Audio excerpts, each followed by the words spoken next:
semuanya, sahabat belajar. Berjumpa lagi di channel Edukasi Belajar Bersama. Nah, pada kesempatan kali ini kita akan membahas materi IPS Geografi kelas 7 ya. Tentunya IPS Geografi ini dimulai dari bab 1 berkaitan dengan manusia, tempat, dan lingkungan. Nah, untuk pertemuan kali ini kita khusus membahas materi subbab yang pertama, yaitu tentang pengertian ruang dan interaksi antar ruang. Oke, sebelum kita membahas mengenai pengertian ruang serta interaksi antar ruang, coba kalian perhatikan kedua gambar di slide ini.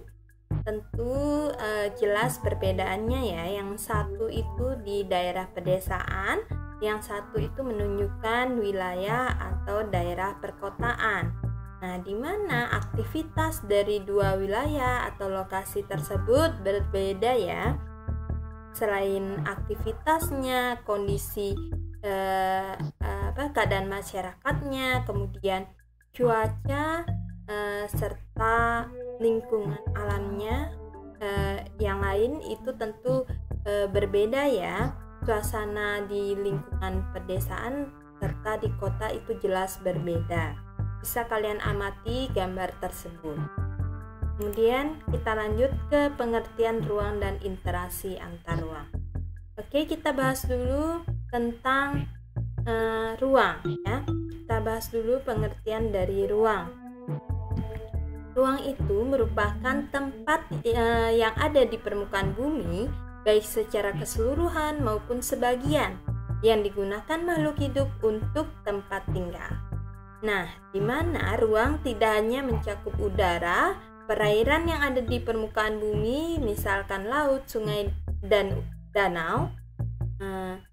Tidak hanya juga mencakup air tanah yang berada di bawah permukaan bumi serta atmosfer yang terbawah dari permukaan bumi.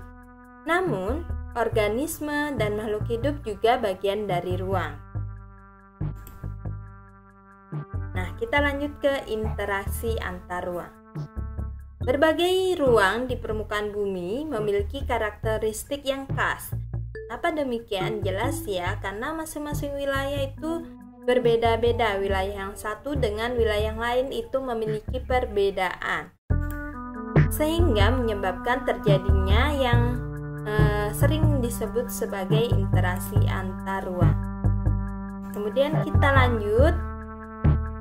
Ini Miss cantumkan dua gambar ya. Yang satu itu menunjukkan perkebunan teh, di mana lokasi tersebut biasanya berada di daerah pegunungan. Kemudian wilayah yang berikutnya, yang kedua itu berkaitan dengan perikanan. Nah, di mana kalau perikanan itu terjadi ya, sektor perikanan itu terjadi di daerah pesisir pantai. Nah, kemudian kita lanjut.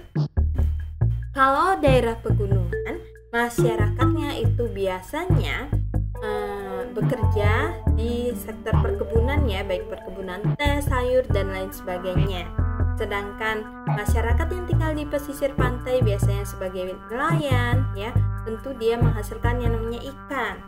Nah, di mana masing-masing wilayah tersebut ya akan menghasilkan komoditi pangan yang berbeda-beda kan, seperti yang Miss katakan tadi. Kalau di daerah pegunungan terdapat perkebunan teh, sayur, tentu yang dihasilkan adalah teh atau sayur ya. Sedangkan kalau di pesisir pantai yang dihasilkan adalah ikan. Nah, bagaimana dengan interaksi antar ruang yang terjadi? Nah, kemudian kita lanjut ya. Berkaitan dengan interaksi antar ruang yang terjadi, karena adanya perbedaan tersebut ya, perbedaan komoditi pangan yang dihasilkan, kemudian perbedaan cuaca ya dari masing-masing wilayah tersebut, maka masyarakat yang tinggal di masing-masing wilayah itu tentu saling membutuhkan ya, saling ketergantungan. Kenapa kita katakan seperti itu? Karena yang namanya manusia itu memerlukan yang namanya kebutuhan primer berupa pangan ya.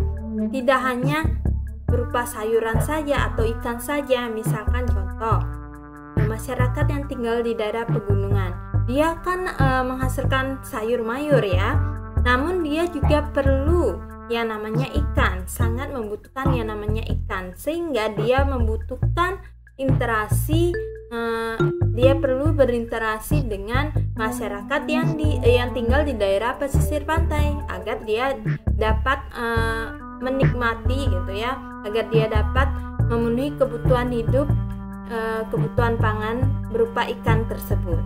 Nah, begitu juga masyarakat yang tinggal di pesisir pantai, walaupun dia menghasilkan ikan, dia bisa makan ikan ya, dia bisa memenuhi kebutuhan pangannya berupa ikan, tetapi dia juga perlu yang namanya sayur mayur untuk melengkapi kebutuhan pokok atau kebutuhan primer tersebut yang berupa pangan itu ya, untuk melengkapi gizi makanannya, sehingga dia perlu juga berinteraksi dengan masyarakat yang tinggal di daerah pegunungan agar dia dapat melakukan yang namanya transaksi perdagangan ya, sehingga terjadilah yang namanya transaksi perdagangan. Tujuannya tentu supaya mereka atau masyarakat yang tinggal di daerah pegunungan maupun di pesisir pantai itu dapat saling melengkapi ya, untuk memenuhi kebutuhan hidupnya.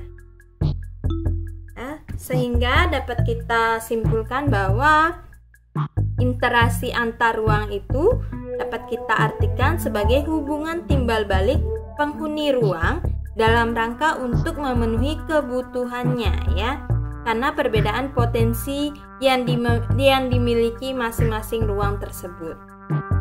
Oke, kita lanjut ke bentuk interaksi antar ruang. Yang pertama itu ada yang disebut mobilitas penduduk, di mana mobilitas penduduk itu terjadi melalui pergerakan manusia ya. Nah, jadi mobilitas penduduk itu merupakan interaksi yang melalui pergerakan manusia. Artinya bahwa kalau ada pergerakan manusia atau perpindahan perpindahan penduduk, maka itulah yang disebut mobilitas penduduk. Kemudian yang bentuk interaksi yang berikutnya itu adalah komunikasi. Nah, komunikasi ini terjadi karena adanya interaksi melalui perpindahan gagasan atau informasi ya. Kemudian yang berikutnya itu ada transportasi.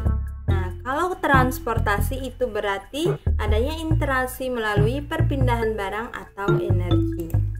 Kemudian kita lanjut ke pembahasan yang berikutnya berkaitan dengan kondisi saling bergantung terjadinya interaksi antar ruang. Artinya di mana ketiga kondisi ini bisa menciptakan yang namanya interaksi antar ruang. Yang pertama ada kondisi saling melengkapi, kemudian yang kedua itu kesempatan antara, yang ketiga itu disebut kemudahan transfer. Oke, kita bahas satu-satu ya. Nah, kondisi yang dikatakan saling melengkapi itu adalah, bisa kalian lihat di slide gambaran ilustrasinya, ada wilayah A dan wilayah B, di mana wilayah A itu terdapat surplus terdapat surplus ikan, sedangkan di wilayah B itu surplus sayur. Nah, dimana kalau wilayah A tadi kan surplus ikan, artinya dia menghasilkan banyak ikan, tetapi dia minus sayur, ya, dia minus sayur, artinya di wilayah A itu sangat sedikit terdapat sayur mayur gitu ya. Sedangkan di wilayah B dia surplus sayur tetapi minus ikan, artinya dia banyak terdapat sayur mayur tetapi sedikit terdapat ikan ya. Nah, kemudian dikatakan saling melengkapi itu berarti bahwa wilayah A yang surplus ikan itu tentu sangat memerlukan yang namanya sayur juga ya, sehingga dia harus berinteraksi atau melakukan transaksi perdagangan dengan wilayah B yang surplus sayur ya, karena dia minus sayur maka dia perlu berinteraksi dengan wilayah B yang surplus sayur ya, agar dapat memenuhi kebutuhan masyarakat yang tinggal di wilayah A tersebut. Nah, begitu juga dengan wilayah B ya. Jadi di wilayah B itu kan sedikit terdapat ikan atau minus ikan ya, tetapi surplus sayur, artinya banyak terdapat sayur. Untuk memenuhi kebutuhan hidup masyarakat di wilayah B, jadi masyarakat di wilayah B itu tentu juga memerlukan yang namanya ikan ya. Nah, bagaimana caranya sedangkan dia itu di sana sedikit terdapat ikan? Nah, tentu juga dia harus berinteraksi dengan wilayah A ya. Mereka harus saling berinteraksi ya. Dengan cara apa? Salah satunya tentu dengan melakukan perdagangan ya, transaksi perdagangan, sehingga dia dapat dikatakan saling melengkapi. Kemudian kita lanjut, kondisi yang kedua itu ada yang disebut kesempatan antara. Nah, ilustrasinya bisa kalian lihat di slide ini ya, di gambar ini.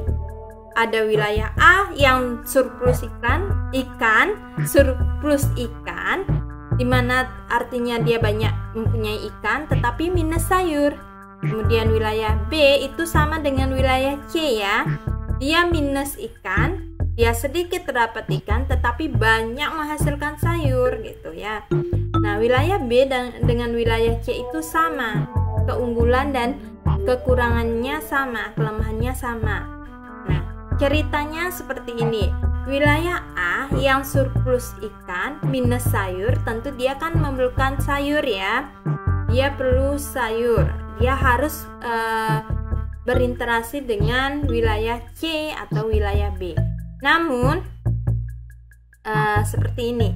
Kalau misalkan wilayah A dia berinteraksi dengan wilayah C yang biasanya dia berinteraksi dengan wilayah B, jadi kita anggap wilayah C itu belum ada ya. Jadi yang pertama muncul itu adalah wilayah A dan wilayah B. Nah, kita fokus perhatikan wilayah A dan wilayah B. Nah, pada kondisi kesempatan antara ini ya, yang dikatakan sebagai kondisi kesempatan antara, itu ilustrasinya bahwa wilayah A yang awalnya berinteraksi dengan wilayah B karena dia memerlukan yang namanya sayur ya, berarti dia kan perlu berinteraksi dengan wilayah B karena wilayah B surplus sayur. Nah, awalnya mereka melakukan transaksi perdagangan. Nah, jarak antara wilayah A dengan wilayah B itu 3 km. Walaupun jaraknya lumayan jauh, akan tetapi wilayah A tetap melakukan transaksi perdagangan karena dia sangat membutuhkan interaksi dengan wilayah B. Nah, kemudian seiring berkembangnya waktu ya, muncul yang namanya wilayah C. Ada yang namanya wilayah C yang juga sama-sama surplus sayur, sama dengan wilayah B. Nah, bedanya adalah jarak antara wilayah A dengan wilayah C itu lebih dekat ketimbang atau daripada wilayah A ke wilayah B ya. Nah, jarak antara wilayah A dengan wilayah C itu hanya 1,5 km. Itu contohnya ya anak-anak ya. Nah, dengan demikian maka wilayah A akan lebih memilih untuk melakukan transaksi perdagangan dengan wilayah C. Alasannya tentu karena jarak yang lebih dekat ya, sehingga wilayah A dengan wilayah B itu tidak lagi melakukan interaksi antar ruang ya. Jadi dia tidak lagi melakukan transaksi perdagangan karena dia lebih memilih berinteraksi dengan wilayah C ya. Dia lebih memilih melakukan transaksi perdagangan dengan wilayah C. Alasannya supaya jaraknya lebih dekat. Oke. Kemudian kita lanjut ke kondisi yang dikatakan kemudahan transfer. Nah, dalam kondisi ini ada dua kondisi ya yang dapat ilustrasikan, di mana masih berkaitan dengan 3 wilayah ya, bisa kalian perhatikan. Nah, kalau kondisi yang pertama sama seperti contoh dari pada kondisi sebelumnya, itu tentu berkaitan dengan kesempatan antara ya.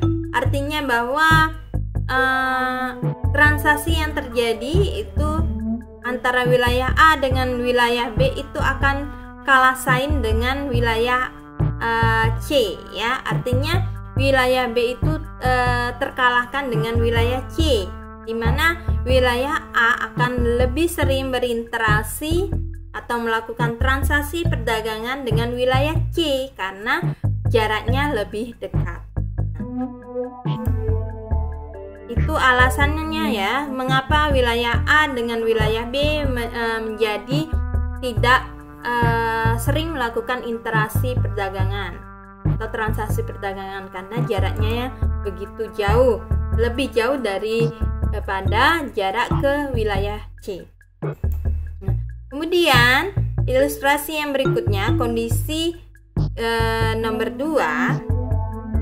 Oke, sebelum kita lanjut ya, jadi Miss tambahkan lagi. Nah, karena jaraknya yang jauh, otomatis kemudahan transfer gitu ya. Artinya bahwa dengan didukungnya namanya transportasi yang memadai gitu ya, kegiatan distribusi yang terjadi antara wilayah A dengan wilayah C tadi dalam kondisi yang pertama ini tentu akan lebih efektif, akan lebih mudah ya, akan lebih lancar, karena itu tadi jarak antara wilayah A dengan wilayah C itu lebih dekat ketimbang ke wilayah B ya. Kegiatan distribusinya otomatis lebih efektif ya, lebih lancar. Nah, berbeda dengan kondisi yang kedua ini ya. Nah, coba kalian perhatikan. Kalau kondisi yang kedua, artinya walaupun wilayah A dengan wilayah C dikatakan jaraknya lebih dekat, namun bisa saja interaksi antara wilayah A dengan wilayah C itu tidak berlangsung dengan baik. Artinya bisa saja wilayah A akan lebih memilih untuk berinteraksi dengan wilayah B apabila kondisi jalan antara wilayah A dengan wilayah C itu mengalami kerusakan ya. Misalkan contoh, jalannya rusak atau jalannya terputus, otomatis kegiatan distribusi ya, berkaitan dengan kemudahan transfer itu akan terhalangi ya. Oke, otomatis terjadi suatu permasalahan di sana terkait dengan kegiatan distribusinya. Dengan demikian, wilayah A akan lebih memilih berinteraksi atau melakukan transaksi perdagangan dengan wilayah B, walaupun jarak antara wilayah A dengan wilayah B lebih jauh jaraknya daripada wilayah A ke wilayah C ya. Itu kondisi kedua dari kemudahan transfer. Artinya dengan demikian walaupun jaraknya jauh ya, kalau misalkan transportasinya lancar gitu ya, otomatis kegiatan distribusinya juga akan berlangsung efektif, lancar, sehingga transaksi perdagangannya juga akan berhasil gitu ya. Berbeda dengan kondisi ke wilayah C, apabila mengalami kerusakan jalan atau bahkan jalannya terputus, otomatis kegiatan distribusinya, transaksi perdagangannya akan terhambat. Nah, itu tadi berkaitan dengan materi ini hanya sampai di bentuk interaksi antar ruang saja ya. Untuk materi subbab yang berikutnya kita akan bahas pada pertemuan berikutnya. Nah, mohon maaf apabila ada salah kata.